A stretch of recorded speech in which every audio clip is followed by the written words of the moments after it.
Ya, ada pemirsa, aksi main hakim sendiri di jalan raya memang kita sering jumpai dan emosi menjadi sifat yang sering mendasari terjadinya aksi ini.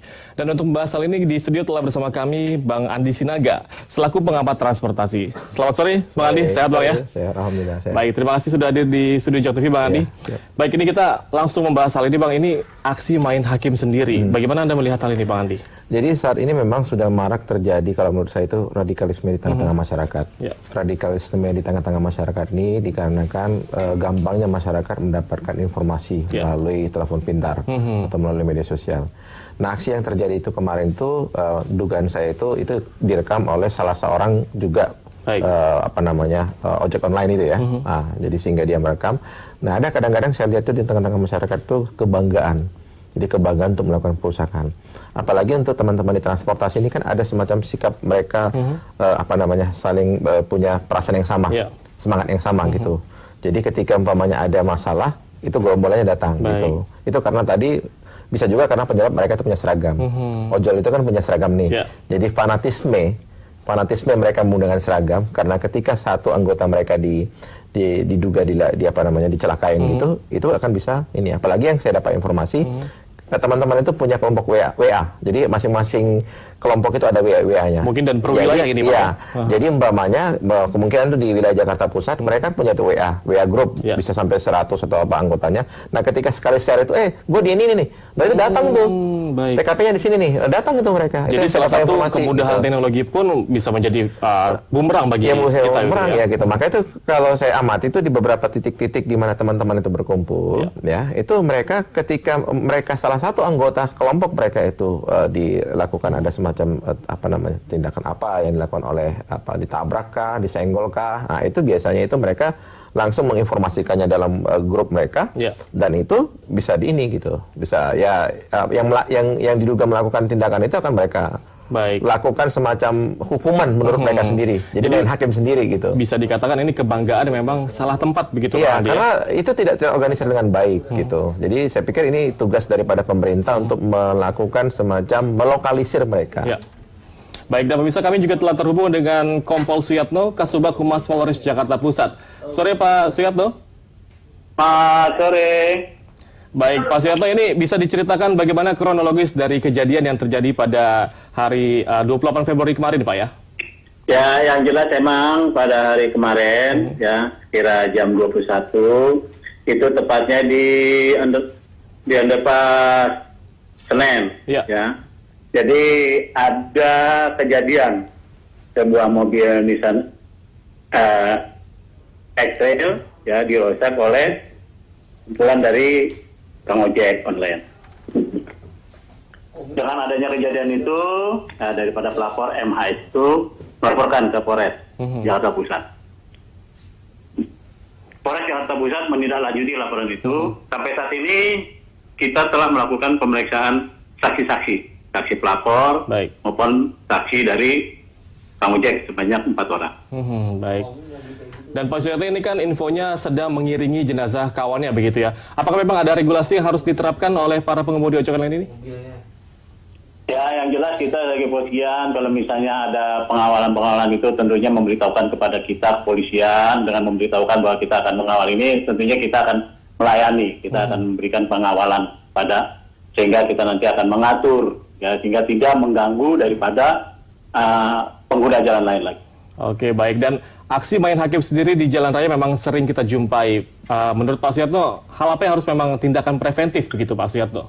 Ya, yang jelas kalau misalnya ada permasalahan-permasalahan di lapangan, kita jangan emosi yang kita kedepankan. Tetap kalau misalnya ada ini, kita kalau merasa dirugikan, kita segera melapor kepada pihak yang berwenang. Tentunya nanti pihak berwenang akan menindaklanjuti. Oke, baik. Dan dalam kasus ini sendiri sudah ada tersangka atau memang masih dalam penyelidikan? Sampai saat ini kita masih melakukan penyelidikan. Dan sampai saat ini kita melakukan pemeriksaan saksi-saksi.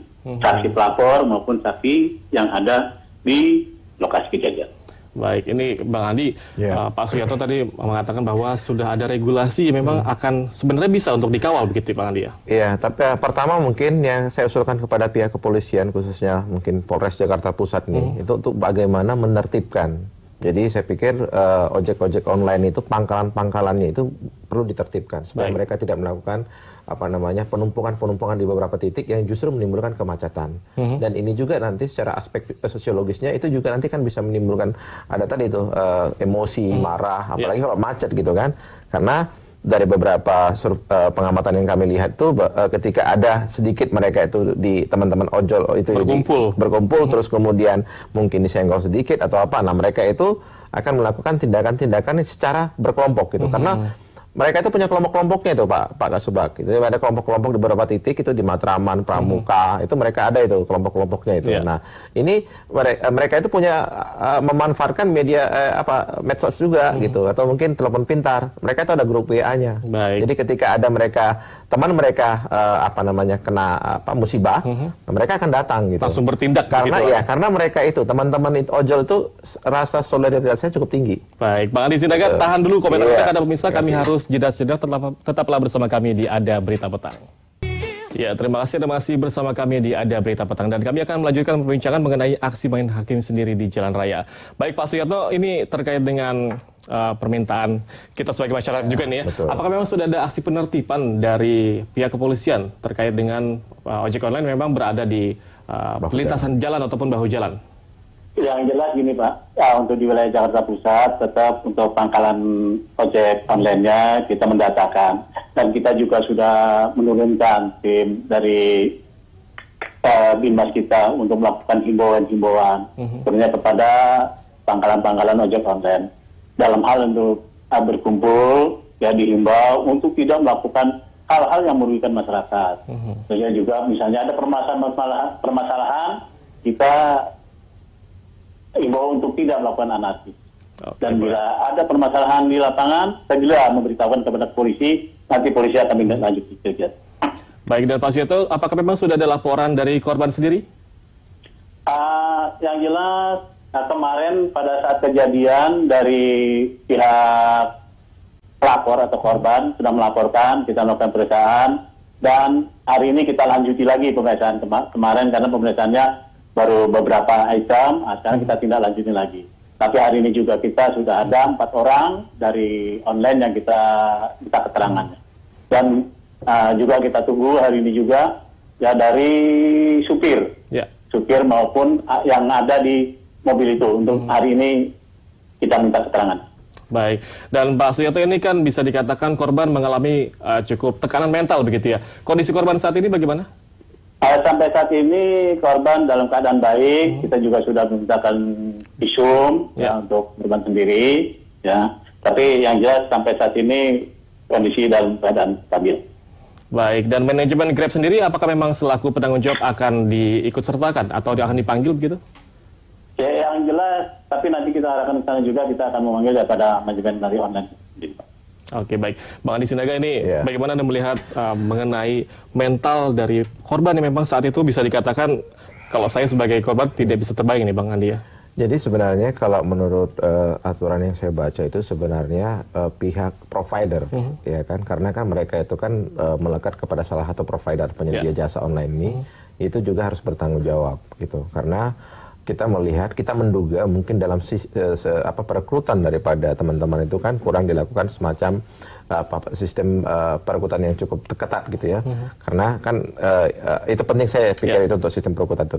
Terus kemudian yang kedua saya pikir atau saya himbau kepada teman-teman kepolisian untuk melakukan semacam penyuluhan lah. Kalau bisa mungkin dalam kelompok-kelompok pangkalan-pangkalan itu, mungkin polsek-polsek yang ada di wilayah Jakarta Pusat itu melakukan pembinaan atau minimal kan mereka itu ada koordinatornya itu. Masing-masing pangkalan itu kan ada koordinatornya. Koordinator dipanggil, mungkin dilakukan semacam pembinaan, pertemuan sebulan sekali atau apa gitu, tergantung daripada waktu yang ada di kepolisian untuk memberikan pemahaman mereka terhadap Undang-Undang Lalu Lintas 22 tahun 2009. Nah, terus kemudian yang terakhir saya pikir dalam penyuluhan itu mungkin perlu ditekankan bahwa mereka itu kalau ada order baru mereka jalan gitu. Jadi jangan umpamanya belum ada order mereka udah gerombolan gitu. Itu dia dibutuhkan macet regulasi itu juga ya. Nah, makanya itu ada regulasi. Baik, gitu. Pak Suyatno, mungkin ini terakhir Pak Suyatno, catatan hukum dan kira-kira pasal yang akan dikenakan terhadap tersangka bagaimana ini?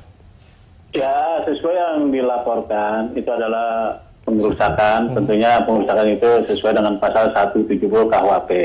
Pengerusakan terhadap barang dan juga untuk terhadap penganiayaan terhadap orang. Penganiayaannya. Ya, baik. Terima kasih banyak Pak Suyatno telah bergabung bersama kami di Ada Berita Petang. Baik, Bang Andi, ini kira-kira sikap apa yang harus dilakukan oleh para pengguna jalan? Jadi pertama saya pikir sebelum kita pengguna jalan itu saya pikir Pemprov lah. Jadi Pemprov ini untuk segera melakukan semacam evaluasi terhadap keberadaan ojol ini. Artinya minimal Pemprov itu menyediakan shelter untuk teman-teman itu untuk mereka bisa berkumpul. Jadi mereka itu jangan lagi bergerombolan sembarangan. Nah, terus kemudian yang kedua juga kita juga meminta kesadaran daripada customer pelanggan masyarakat itu untuk juga taat juga untuk atas aturan. Artinya umpamanya kalau mereka ojeknya ini ya mereka laporkan gitu. Atau mungkin kalau mereka merasa ada semacam keluhan terhadap pelayanan daripada ojol itu mereka bisa melaporkan, baik melaporkan ke provider maupun melaporkan kepada kepolisian. Baik. Jadi sama-sama nih antara customer pelanggan maupun pihak daripada provider dan juga pengemudinya. Saya pikir yang ketiga itu perlu dilakukan semacam ada kesadaran masing-masing lah untuk bagaimana bisa mereka menjaga ketertiban dan keamanan serta kenyamanan bagi pengguna. Baik. Gitu. Mungkin terakhir ini Bang Andi, kira-kira pesan bagi kita semua agar tidak terlalu tersulut emosi begitu. Ya, saya pikir itu kan dalam jalan raya ini kan memang tingkat emosional kan tinggi gitu. Jadi untuk bagaimana yang penting itu aturan-aturan yang ada dalam undang-undang lalu lintas itu dan marka-marka jalan yang ada di jalan itu kita hormati gitu. Dan kita kalau memang ada larangan parkir jangan parkir di situ. Kalau ada larangan berhenti jangan berhenti di situ gitu. Baik. Nah, itu saya pikir. Jadi mematuhi aturan yang berlaku gitu ya. Ya, Baik, terima kasih banyak Bang Andi Sinaga telah bergabung bersama kami di Studio Jak TV.